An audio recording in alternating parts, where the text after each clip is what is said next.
foi proposto agora que nós teremos 3 participações, 10 minutos cada uma, tentar responder a seguinte pergunta. O paciente recebe a notificação de que tem câncer de bexiga com invasão muscular e ele faz a pergunta: doutor, eu realmente preciso tirar a minha bexiga?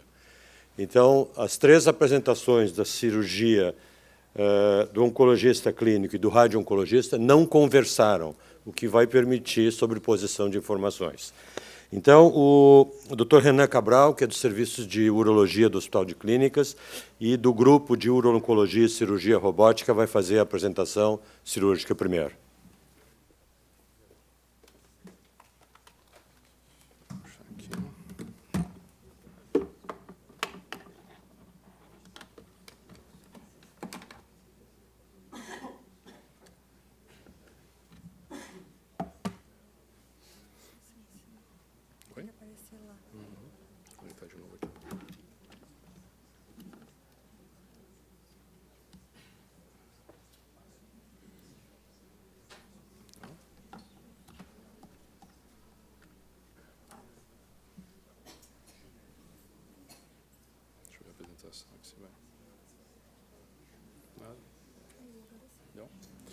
Bom dia a todos, prazer estar aqui de novo.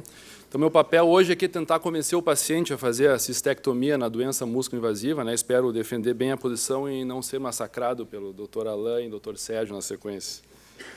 Bom, então o carcinoma músculo-invasivo de bexiga é uma doença extremamente grave, né? São os tumores que a gente considera de T2 a T4. É uma doença que pode levar à morte em 85% dos casos em até 2 anos. Tem um alto risco de disseminação já no diagnóstico inicial. 25% a 30% dos pacientes com câncer invasivo com câncer de bexiga terão doença invasiva já no diagnóstico. Aqui, só para a gente ter uma ideia, então, a gente vai conversar sobre esses 3 estadiamentos aqui, mas também um pouquinho sobre T1 rapidamente, só para contextualizar.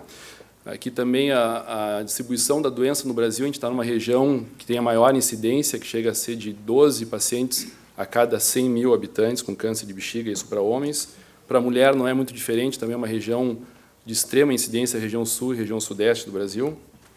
Aqui a nossa estatística em Porto Alegre, e região sul, a capital, que tem 16,6 pacientes por 100 mil habitantes, quando a média no Brasil é de 7,26, então é mais do que o dobro da taxa nacional. Então, a cistectomia é uma cirurgia extremamente agressiva, todo mundo sabe, quem trabalha com isso, é uma cirurgia mórbida, com uma alta taxa de complicações, em 90 dias já chega até 59%, sendo 15% delas complicações graves. A mortalidade em 30 dias pode chegar até 18% em alguns serviços, mas ainda assim é o tratamento padrão ouro no momento. Tá? Quem está acostumado a trabalhar sabe esse tipo de complicação das ostomias, hérnias incisionais, diminuição de qualidade de vida do paciente, complicações infecciosas, fístulas, enfim. Mas ainda é o tratamento que a gente tem como primeira opção e é o que deve ser, na minha opinião, indicado na maioria dos pacientes. Então, por que razão ainda assim é o tratamento mais indicado, mesmo com todas as complicações que eu mostrei? Porque tem um excelente controle de recorrência, que pode chegar até 4%, desde que realizado em até 12 meses de diagnóstico, isso para pacientes T2 e T4, N0, M0.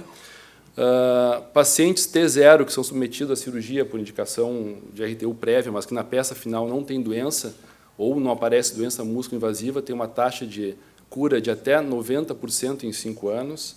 Pacientes T2, de 70% a 80% de taxa de cura em 5 anos. E os T3, 40% a 52%, que é uma taxa relativamente bem alta ainda. Dos pacientes submetidos à cistectomia, no geral, 50% a 67% deles vão ter uma sobrevida em 10 anos. A gente sabe que a cirurgia é extremamente mutilante no homem. A gente precisa tirar bexiga, tecido perivesical, vesículas seminais, próstata. Na mulher, bexiga, tecido perivesical, ovário, útero, colo e 2/3 proximais da vagina. Mas, mesmo assim, é o tratamento que a gente tem para oferecer. Aqui o doutor Busato acabou de falar, vou só passar rapidamente na atualização do guideline europeu, foi publicado agora em julho, e nesse guideline é interessante ver que no tratamento do paciente T1 de alto grau, doença não músculo-invasiva, a cistectomia é uma opção de tratamento que é colocada em vários cenários, inclusive no paciente com diagnóstico inicial. Se ele tiver mais de 2 fatores de risco, que seria carcinoma in situ disseminado, ou doença multilocalizada, ou principalmente tumor maior de 3 centímetros, a soma de 2 desses fatores já indica cistectomia de saída. Ou então, se for uma variante sarcomatoide, por exemplo, também cistectomia. Na falha precoce da BCG, também cistectomia. Então, para ver que no paciente não músculo-invasivo, a cistectomia tem papel fundamental, e no T2, T3 e T4, então, mais ainda. Aqui eles colocam que, em razão das altas taxas de recorrência e progressão da doença, pacientes com boa expectativa de vida, T1 de alto grau, grande volume e ou doença recorrente devem ser considerados candidatos à cistectomia imediata. Nesse trabalho, eles mostraram uma taxa de cura de 80% a 90% nesses pacientes. E outra coisa interessante, que pacientes que eram considerados T1 submetidos à cistectomia tiveram um sobreestadiamento de até 25% ou 50%, o que se interfere muito no tratamento se não for feito o diagnóstico adequado, né? Então, a conclusão desse trabalho, os pacientes com tumor de T1 de alto grau devem ser submetidos à cistectomia ou terapia com BCG. Os estudos recentes mostram alta taxa de progressão, mesmo em pacientes submetidos à cistectomia, então uma doença grave mesmo, não sendo invasiva. E, atualmente, então, a cistectomia deve ser considerada fortemente, mesmo nesse grupo de pacientes. Tá? Aqui o NCCN também, mesma coisa, coloca a cistectomia já no início do fluxograma. O guideline europeu, mesma coisa, paciente T2, T4 e também pacientes de alto risco, não músculo-invasivo, grau de recomendação A, cistectomia. No americano, a mesma coisa. Aqui, rapidamente, só falar sobre a linfadenectomia, que faz parte da cistectomia. É uma técnica que ajuda no diagnóstico da doença metastática e, principalmente, no estadiamento desses pacientes. 25% deles vão ter doença linfonodal, então é uma alteração que tem que ser levada em consideração. O status linfonodal é o melhor indicador de recorrência e também sobrevida pós-cistectomia, então é a parte da cirurgia que pode fazer muita diferença no tratamento. Tá? A linfadenectomia, então, pode ser super estendida ou estendida, isso não tem muita literatura mostrando diferença, o que importa é o número de linfonodos, tem que ser pelo menos 25 linfonodos retirados, independente da técnica utilizada. Tem 2 ensaios clínicos que provavelmente vão ser publicados esse ano que vem, mostrando alguma diferença ou não entre a linfadenectomia estendida e superestendida, mas, no momento, nada que nos faça indicar uma ou outra. Tá? Sobre quimioterapia neoadjuvante também, isso é interessante, porque os trabalhos têm mostrado resultados desde a década de 80, 90, principalmente a partir do ano 2005, mas, mesmo assim, poucos pacientes têm feito tratamento, e isso impacta no resultado da cistectomia. A gente sabe que os pacientes, atualmente, têm uma indicação formal, mas apenas 14,4% dos pacientes, isso nos Estados Unidos, são submetidos à quimioterapia neoadjuvante e tem certamente implicação nos resultados. Isso deve ser muito pior no nosso meio, eu imagino que seja, né? Mas a gente, trabalhando com esses dados, sabe que a maioria dos pacientes não são submetidos à quimioterapia neoadjuvante e isso certamente tem diferença nos resultados. Então, a terapia trimodal, que é uma das opções da cistectomia, não tem nenhum ensaio clínico comparando as duas. O único ensaio, ou talvez o primeiro ensaio grande que foi tentado ser feito em 2007 no Reino Unido, foi encerrado precocemente por falha no recrutamento. Então, a gente não tem, no momento, nenhum ensaio clínico, só trabalhos retrospectivos, que eu vou mostrar em seguida. A doença músculo-invasiva de bexiga, o câncer de bexiga, é o 5º tumor em termos de custo nos Estados Unidos. É uma doença extremamente cara, tem um custo médio de $96 mil a $187 mil por paciente nos Estados Unidos. Então, isso também tem influência brutal na indicação do que a gente vai fazer. Isso aqui também é um valor que me assustou, até fui conferir, realmente confere isso. É o tumor maligno com custo mais alto por paciente nos Estados Unidos, extrapolando para a população, chega a ser um valor de 4,25 bilhões por ano. No Reino Unido, 55 milhões de libras. É um valor extremamente alto para uma doença agressiva e que tem que ser levado em consideração. Então, como eu falei, a cistectomia é extremamente incapacitante, uma cirurgia grave. Dados do Medicare colocam ela como segundo em taxa de readmissão em 30 dias, que é extremamente alto. Geralmente são pacientes idosos com mais complicações. Então, a chave para tentar fazer a preservação de bexiga é a seleção adequada dos pacientes. Se pode usar em pacientes que não tenham condições clínicas de fazer cirurgia, pacientes que recusam a cistectomia ou pacientes extremamente selecionados que queiram fazer como alternativa à cirurgia. Tá? As contraindicações à preservação de bexiga são hidronefrose, presença de hidronefrose uni ou bilateral, T3 em exames de imagem, presença de carcinoma in situ disseminado, que é muito importante tentar se observar isso, tumor multifocal ou ressecção incompleta. Né? Ressecção incompleta a gente não fala em terapia trimodal, fala em terapia de resgate. Então, o paciente que vai ser submetido à terapia trimodal, como opção à cistectomia, deve ter a ressecção totalmente completa ou não se pode falar nesse tipo de terapia. Tá? As opções seria ressecção isolada, cistectomia parcial, radioterapia isolada, quimio isolada ou, idealmente, a terapia trimodal, que é o que a gente vai comparar agora, que seria a ressecção completa da lesão, quimioterapia radiosensibilizante e radioterapia. Dos pacientes que a gente atende com doença músculo-invasiva, apenas 6 a 20% deles têm indicação de se fazer terapia trimodal. Todos os outros, 80%, por esses critérios, não têm indicação e sim simplesmente cistectomia. Tá? Então, nos pacientes submetidos à terapia trimodal, também é importante a gente salientar que 30% deles vão ser submetidos à cistectomia ao longo do acompanhamento, e isso impacta no tipo de cirurgia que a gente vai fazer. Geralmente, são derivações não continentes nesses pacientes, por irradiação prévia de alça, a gente não pode usar isso para neobexiga, então são pacientes que vão ter, em tese, uma qualidade de vida pior quando submetidos à cistectomia de resgate. Outra preocupação que existe é que alguns trabalhos mostram que até 30% desses pacientes que eram considerados como doença não músculo-invasiva, na peça final tem doença mais agressiva, então isso interfere também no prognóstico. E outra coisa importante é que, apesar dos dados que a gente tem, muito pouco se sabe sobre a terapia trimodal fora de contexto de ensaio clínico. Né? Isso, todos os dados que a gente tem praticamente são ensaios clínicos, a gente não tem muita noção de como isso é na prática clínica. Né?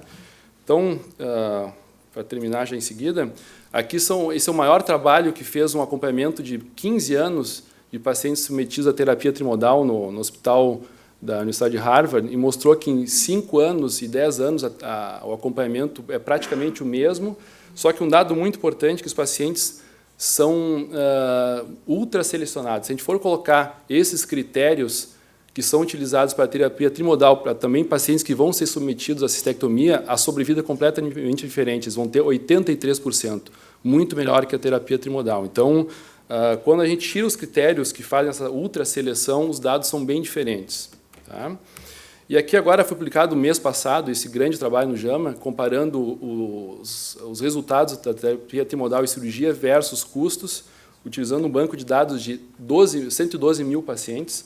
Desses 112 mil foram extrapolados e feito um balanceamento, que sobraram 687 para cada lado, e mostrou uma sobrevida maior dos pacientes submetidos à cistectomia radical, um hazard ratio de 1,49, mostrando um desempenho pior da terapia trimodal para a sobrevida global e também doença específica, então um hazard ratio de 1,55, mostrando o benefício da cistectomia em comparação, mas principalmente custos.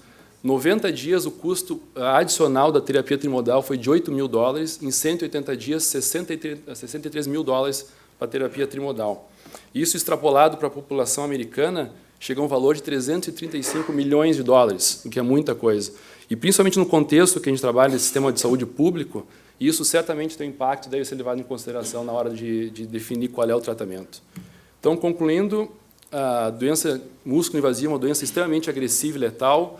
A cistectomia ainda é o tratamento padrão para a maioria dos pacientes. A terapia trimodal é uma opção cada vez mais comum, porém não é a primeira opção na maioria dos pacientes. O follow-up desses pacientes também é mais factível de ser realizado e tem que ser levado em consideração no nosso meio. E o impacto financeiro, como eu disse, principalmente no contexto do serviço de saúde pública, tem que ser levado e considerado na hora de se optar pelo tratamento. Muito obrigado.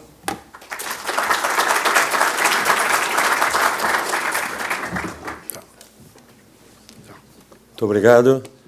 A posição do professor Alan Dalprat, Universidade de Miami, Sylvester Comprehensive Cancer Center. Frequentemente, o paciente vai consultá-lo depois de ter ouvido do cirurgião resultados altamente positivos. Qual é a sua posição para a pergunta dele?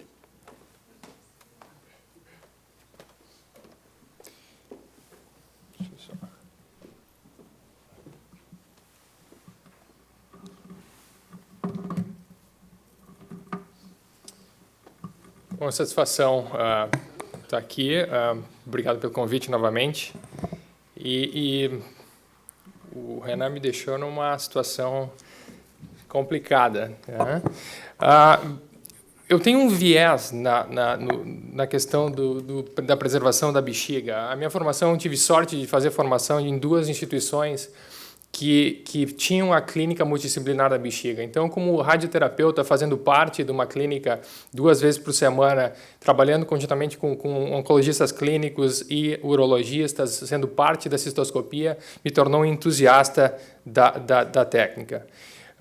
Então, a pergunta é, doutora, eu realmente preciso retirar minha bexiga? Eu acho que eu concordo com a grande maioria dos argumentos do Renan, mas eu queria fazer um contraponto que a evolução da oncologia moderna tem levado à preservação de órgão, não somente na próstata, mas carcinoma anal, bexiga, mama, esôfago, laringe, sarcoma, enfim.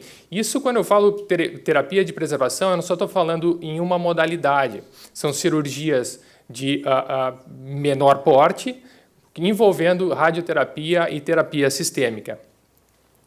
O manejo geral do câncer de bexiga, certamente dos carcinomas não infiltrantes, é a ressecção com BCG ou quimioterapia e, de forma geral, para tumores músculo-invasivos, é a cirurgia com a quimioterapia neoadjuvante. Agora, se a gente for para o NCCN, em termos de níveis de evidência, a terapia de preservação de bexiga está listada como uma alternativa sem nenhuma menção de inferioridade.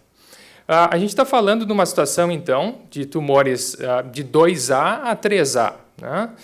Eu discordo um pouco do Renan, eu acho que tumores T3 em métodos de imagem ainda podem ser utilizados podem ser considerados para preservação. O que é a terapia trimodal? A terapia trimodal basicamente depende da máxima ressecção transuretral e da radioterapia com radiosensibilizante. Esse talvez seja o slide mais importante, que mostra os critérios de elegibilidade. E quando eu falo elegibilidade, é talvez o fator mais importante para selecionar os pacientes, que é a habilidade de ter uma ressecção transuretral completa. Os pacientes candidatos à preservação têm que ter uma boa função vesical baseline. Se os pacientes tiverem uma função urinária, incontinência, sintomas LUTs importantes, não são bons candidatos à preservação da bexiga. Não tem que ter contraindicação de radioterapia pélvica, com radioterapia pélvica prévia, ausência de carcinoma in situ ou carcinoma limitado amenable à radioterapia intravesical, ausência de hidronefrose. O último estudo, agora que eu vou mostrar depois, do grupo de Boston, está incluindo alguns pacientes com hidronefrose, principalmente relacionado se a lesão está causando a hidronefrose, se pode ser revertida pela ressecção. Idealmente, tumores primários menores de 5 centímetros. A lesão T4, assim, exceto T4A, a T4B é uma contraindicação mais específica. E isso é muito importante. Os pacientes têm que estar envolvidos, têm que aceitar um processo de observação, de segmento muito rígido a cada 3 a 6 meses de tratamento. Então, não existe, como foi mencionado, nenhum ensaio clínico randomizado comparando a cirurgia a tratamento trimodal. Vários ensaios clínicos falharam, tiveram que ser fechados por o pobre recrutamento de pacientes. O estudo inglês recentemente fechou, né? Era um estudo interessante com tratamento neoadjuvante antes da terapia trimodal, da terapia com radiação. Então, a grande maioria da evidência nesse cenário vem de estudos, alguns estudos prospectivos, sem um braço controle, ou estudos retrospectivos. Então, quais são as principais barreiras para comparar a cirurgia ao tratamento trimodal? são diferenças da seleção dos pacientes. Os pacientes claramente que se submetem à cistectomia são mais jovens e com menos comorbidades. Mas esse é muito importante, que não posso comparar esses tratamentos com base em métodos de estadiamento diferentes.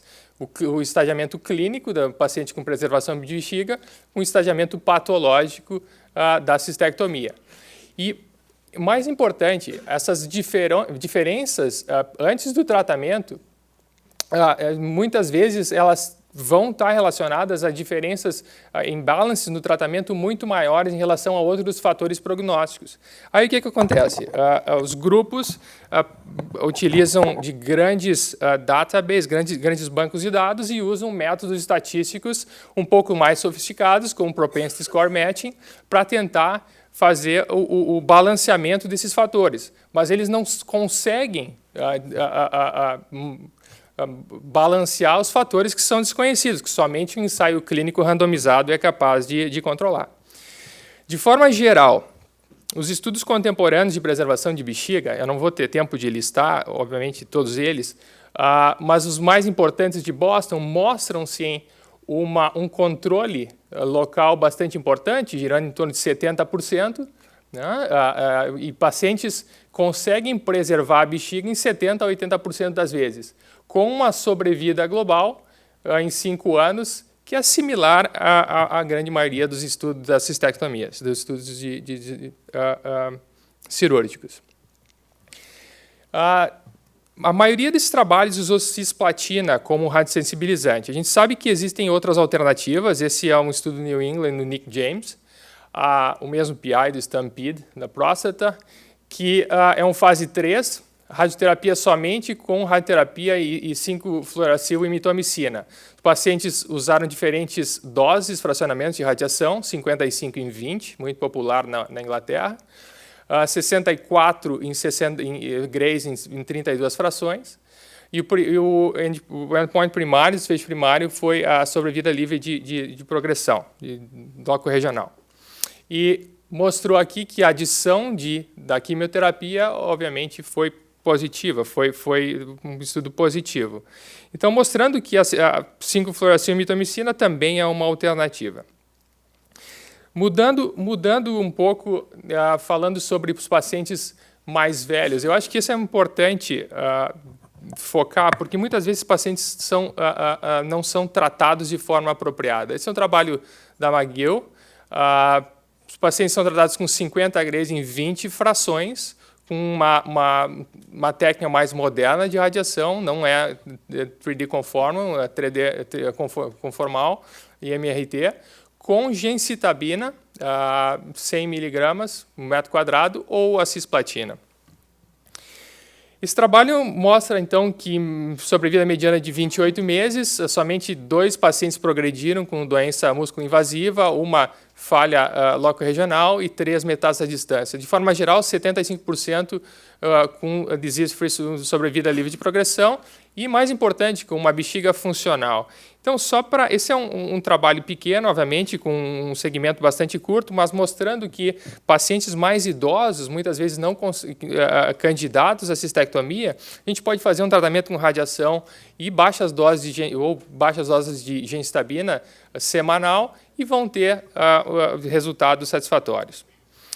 Em termos da toxicidade e qualidade de vida, 75% a 85% dos sobreviventes a longo prazo conseguem preservar a bexiga com baixas taxas de toxicidade grau 3 ou 4, que são realmente aquelas clinicamente relevantes.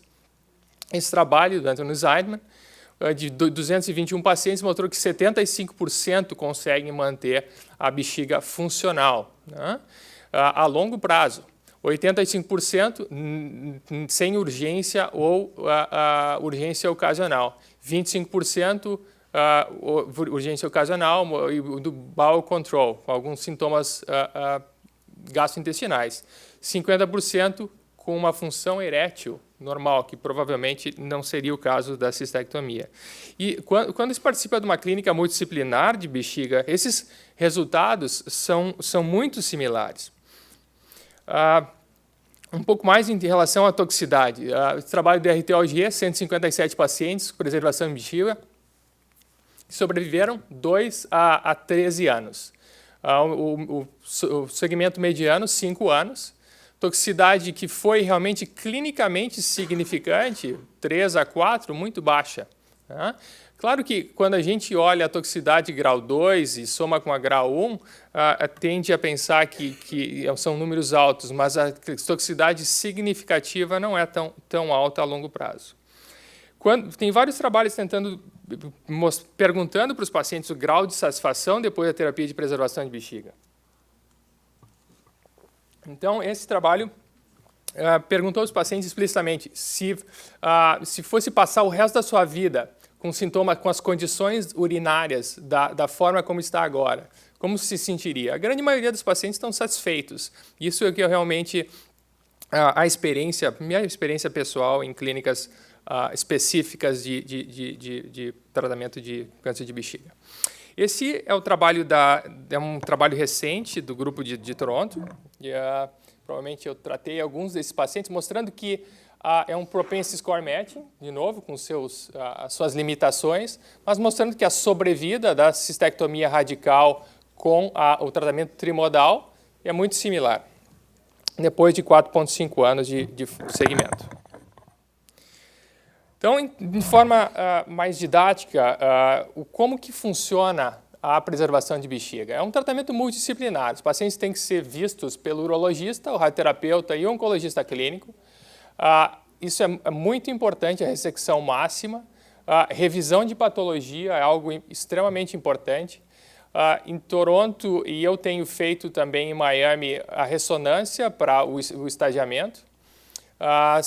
E o estadiamento sistêmico também, e obviamente a avaliação com o oncologista clínico para a prescrição da quimioterapia. Em relação à radioterapia, existem várias técnicas e isso talvez dificulta a avaliação de alguns resultados, mas o que pode se fazer é usar marcadores fiduciais na lesão alvo, que pode ser com marcadores metálicos ou com lipiodol, né, que é um gel radiopaco. Pacientes têm que ter uma sessão educacional com a enfermeira para treinamento da bexiga e do volume do reto durante o tratamento, que fazem parte um processo importante da acurácia do tratamento, com o IMRT e o GTV, que é o Gross Tumor Volume, o volume macroscópico, é normalmente definido com a função das imagens. A dose de radiação, esse é tradicional, pode ser usado, tem vários esquemas de radiação, de fracionamento, de 46 grays em 23 frações para a bexiga e o tratamento eletivo dos linfonodos, mais um boost de 20 a 24 grays para lesão específica. A quimioterapia, tem o tempo esgotado, passar rápido, provavelmente vai ser discutida depois. Alguns esquemas diferentes, a grande experiência, a maior parte da experiência é com cisplatina. Follow-up desses pacientes pode, em Toronto e o que eu tenho feito em Miami, vendo durante o tratamento, obviamente, com o exame de sangue, cistoscopia em 6 a 8 semanas depois da radioterapia e de 3 a 4 meses, a cada 3 a 4 meses por 2 anos e depois 6 em 6 meses do 3º ao 5º ano e depois anualmente. Análise da urina e citologia. E a ressonância tem sido bastante importante e pedida cada vez mais em clínicas multidisciplinares da bexiga, 8 a 12 semanas depois do tratamento e depois a cada 6 meses por 2 anos depois da terapia. Obviamente, também é importante avaliar o trato urinário superior e o estadiamento sistêmico, provavelmente só quando tem sintomas. Então, em termos de perspectivas, tem vários avanços tecnológicos para melhorar a radioterapia e diminuir a toxicidade em termos de IMRT, melhores métodos de imagem, uso de marcadores radiopacos e algumas técnicas interessantes de fusão das imagens de cistoscopia com as tomografias de planejamento. Mas o mais importante é o uso de biomarcadores para a seleção dos pacientes. A gente sabe que o câncer de bexiga tem um componente de hipóxia muito importante. Quanto mais hipóxia o tumor, pior a resposta à radioterapia. Existem algumas assinaturas genéticas, marcadores genéticos de hipóxia agora que tendem a ser bons preditores de resposta, e o MRE11, que é uma proteína responsável no reparo do dano do DNA, já foi demonstrado em vários trabalhos retrospectivos e agora está em validação prospectiva em alguns ensaios clínicos. Esse é o trabalho do SWOG-NRG, um trabalho muito importante que vai estar abrindo agora, com a atezolumab. Não? Então, a gente sabe da importância da imunoterapia no carcinoma de bexiga e está vindo em combinação com a radioterapia também. Então, basicamente, pacientes com T2 a T4, N0, M0, esses são a estratificação, randomizados para quimio-radioterapia.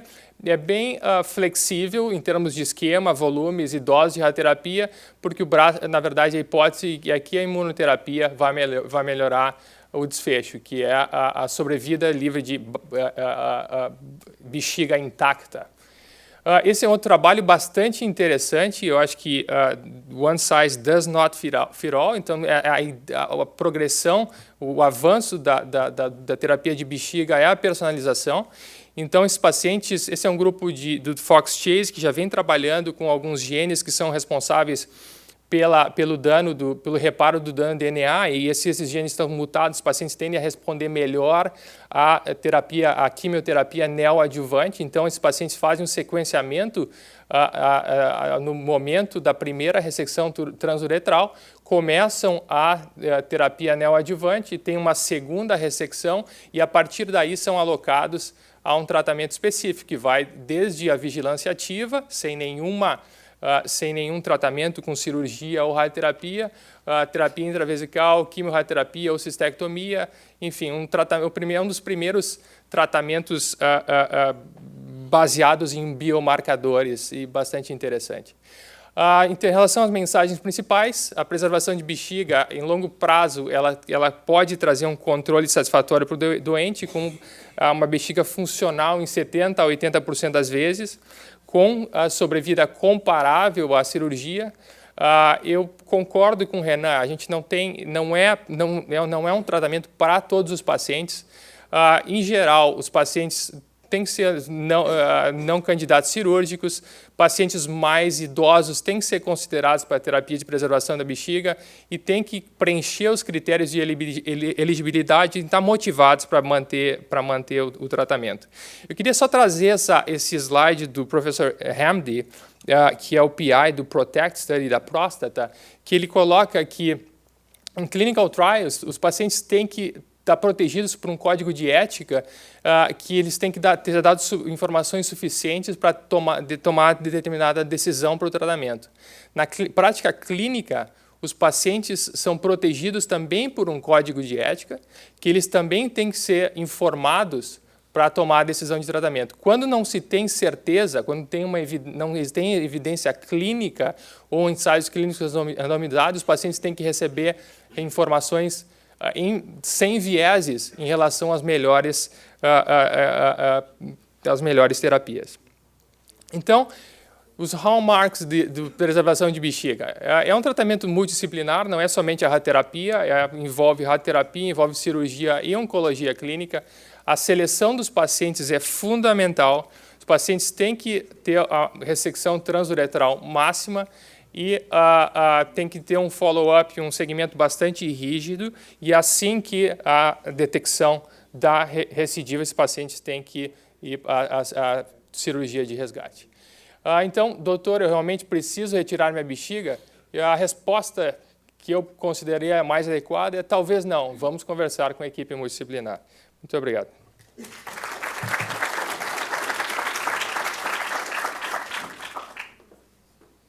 Muito obrigado, Alan. Eu vou fazer o posicionamento da oncologia clínica, que obviamente fica muito simples depois de toda essa discussão. E a gente imagina que se o paciente fez uma boa conversa com o cirurgião e participou de uma equipe multidisciplinar, o meu trabalho vai ser enfatizar alguns pontos já mencionados. Eu não tenho nenhuma...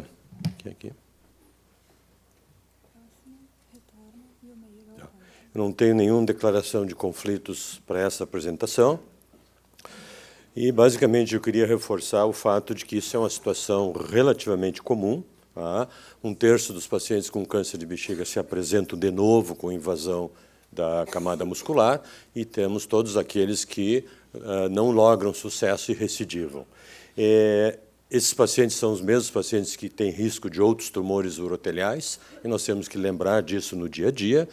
E nós vamos estar conversando sobre pacientes que têm desde T2 até T4, que são pacientes que normalmente têm um estándar, um padrão ouro, que é considerado hoje com a quimioterapia neoadjuvante baseada em platina, com cistectomia radical. Então, acho que essa afirmativa é não contestável. Na realidade, o que nós vamos ter que entender é que o processo todo esse tratamento, que não é cirúrgico, mas já é bimodal, é um processo penoso. E nós já vimos a discussão cirúrgica das consequências de uma cistectomia radical, que é um procedimento difícil, não bem tolerado por todos os pacientes e não aceito por alguns desses pacientes.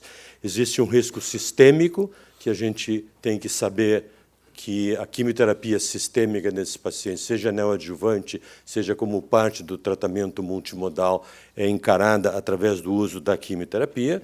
E existem as toxicidades e as perturbações da qualidade de vida no paciente que vai à cistectomia radical. Então, a pergunta do paciente é se tem alternativa a isso.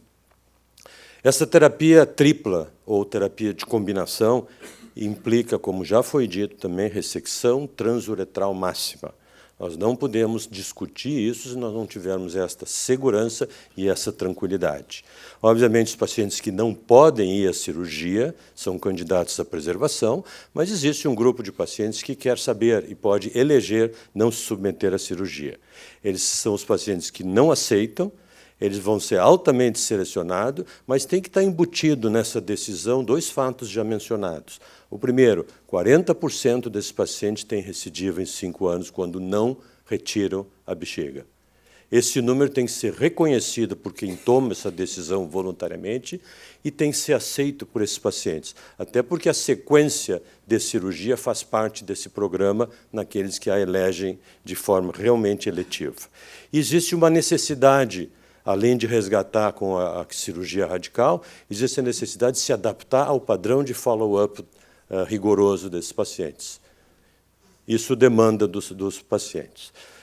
Não existem, como já foi dito também, estudos randomizados, nível de evidência 1, mas existem grandes séries de pacientes. E essa série do Mass General de Boston, com 475 pacientes, onde houve uma rotina de assistência que iniciava com a ressecção transuretral máxima, seguida de quimio e rádio concomitante. E aí foram usados radioterapia ou split ou contínuos, não fez diferença, não foi analisado nesse sistema, mas esses pacientes todos aceitavam o conceito da cistectomia de salvamento para quem não tivesse a resposta completa.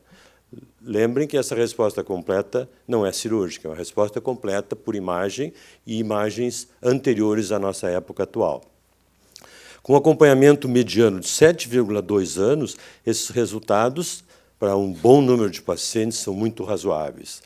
A sobrevida específica relacionada à doença de 5 anos, 66%, e de 10 anos, 59%, e a sobrevida geral em 5 anos, de 57% e 40% em 10 anos. Esses números não devem ser comparados frente a frente com os números de uma cistectomia radical ótima, que deu tudo certo, que provavelmente são números maiores, mas o número de pacientes que entram em resposta completa e que vão continuar com a sobrevida de perspectiva muito boa é expressivo. Nesse grupo de pacientes, a cistectomia de salvamento, ou seja, pacientes que falharam, é cerca de 30%. E eles analisaram, dependendo da época quando esses pacientes foram atendidos, nas taxas de resposta completa em dois períodos, de 1986 a 95 e de 2005 a 2013. E a taxa, a sobrevida de doença específica aumenta de 60% para 84%, com o sucesso da terapia, e a cistectomia, que representa a falha do tratamento, cai de 42% para 16%. E a análise desses dados mostra que pacientes com T3, pacientes que tiveram resposta completa à quimio e rádio, têm um preditor de resultado positivo. E os pacientes que tinham carcinoma in situ de alguma extensão no anátomo patológico original, foi um fator de preditor negativo para esse grupo. Então, a conclusão desses autores é que a modalidade tripla apresenta altas taxas de resposta e a preservação de bexiga é algo possível, com resultados similares às séries modernas de cistectomia radical. E deveria, então, ser discutida e oferecida como opção de tratamento para pacientes claramente selecionados. Essa é a figura dessa atualização dos dados do Mass General. E é bem interessante de observar, as cores representam décadas ou períodos de tempo. Na realidade, nós temos o vermelho de 2005 a 2013 e, obviamente, a curva superior, independente de nós olharmos sobrevida geral, independente de nós olharmos disease-specific survival, e aqui sobrevida com preservação de bexiga. E notem que essas linhas, quando corrida para a linha vertical, estão sempre acima de 70%. Então, é um tratamento efetivo numa população selecionada, sem, com isso, eu estar me permitindo fazer a comparação direta com resultados cirúrgicos propriamente, e que eu já adiantei que não é cirúrgico propriamente, hoje é com quimioterapia neoadjuvante. E essa é a necessidade de cistectomia de resgate nos pacientes de acordo com a década onde eles foram atendidos. Ou não chega a ser década, o período. Essa meta-análise tenta concluir, com 8 estudos e 9.000 casos, esse tipo de observação. Esses foram estudos que compararam a cistectomia radical com a modalidade tripla, e nós vimos que em 5 e 10 anos a sobrevida geral ou a disease-specific survival não fez estatisticamente nenhuma diferença. Ou seja, nós temos à disposição, os pacientes têm à disposição um tratamento alternativo não puramente, tradicionalmente cirúrgico, que é sempre com neoadjuvância. Esses são os gráficos da meta-análise, números expressivos de paciente. O encontro de todos os resultados está na linha 1, isso não é significativo. Então, de novo, falando da similaridade de efeitos desse tipo de tratamento. A preservação de bexiga, então, em câncer urotelial, músculo invasivo, baseia-se na seleção de pacientes. Primeiro, a histologia urotelial pura. Existe zero de experiência com outras histologias para esse tipo de recomendação. A ausência do carcinoma in situ extenso, idealmente uma lesão mais solitária, com menos de 5 centímetros, R0 após a RTU, e T2 e T3, habitualmente, tentativamente, só nos pacientes sem hidronefrose. E nós temos que ter algo decente para preservar. Os pacientes que têm uma função vesical não satisfatória, não tem o que preservar, eles têm que ir direto para a cirurgia. E a função renal é adequada, baseado no tipo de tratamento sistêmico que vai ser administrado em paralelo à radioterapia. Então, a preservação de bexiga com a radioterapia, com ou sem químio, foi questionada de forma não randômica, exceto pelo último estudo aqui, e a resposta tem sido que, sempre que nós quisermos fazer uso da radioterapia como tratamento primário do câncer de bexiga, adicionar a quimioterapia adiciona resultado. E o melhor estudo que tem é um estudo antigo, foi já mostrado aqui. Esse é um estudo randomizado, que infelizmente foi feito na época que a mitomicina e 5-fluoracil eram as grandes drogas. A mitomicina acho que saiu do mercado. Então, toda a quimioterapia foi substituída para cisplatina, taxano, gencitabina e assim por diante. Mas o efeito da concomitância foi mostrado também. É muito claro que, se nós olharmos controle de doença loco-regional, se nós olharmos sobrevida geral aqui embaixo, claramente o braço que faz a combinação de químio adicionada à radioterapia tem resultados superiores. Então, a conclusão desse estudo, que eu me arrisco a dizer que vale para platina, taxano, gencitabina, é que a quimioterapia sincrônica com a radioterapia dá ganho para esse grupo de pacientes que é tratado sem a intenção cirúrgica radical. E esse é o up-to-date da semana passada, onde há duas observações que eu queria que vocês fizessem. A primeira delas é que tem que ter ressecção transuretral máxima. Esses pacientes vão ser avaliados para a radioterapia e o destino deles depende de ter ou não atingido a resposta completa. Os pacientes sem resposta completa, ou doença invasiva residual, têm que ir para a cirurgia de cistectomia. E esse número depende bastante do volume de cada serviço de cirurgia, do volume de cada cirurgião. Os pacientes que têm resposta completa, de forma não randomizada, têm resultados muito semelhantes aos pacientes com a cirurgia radical. E dessa forma eu responderia a esse paciente, se ele realmente precisa tirar a minha bexiga, eu diria, o senhor deve, mas talvez não precise. Muito obrigado.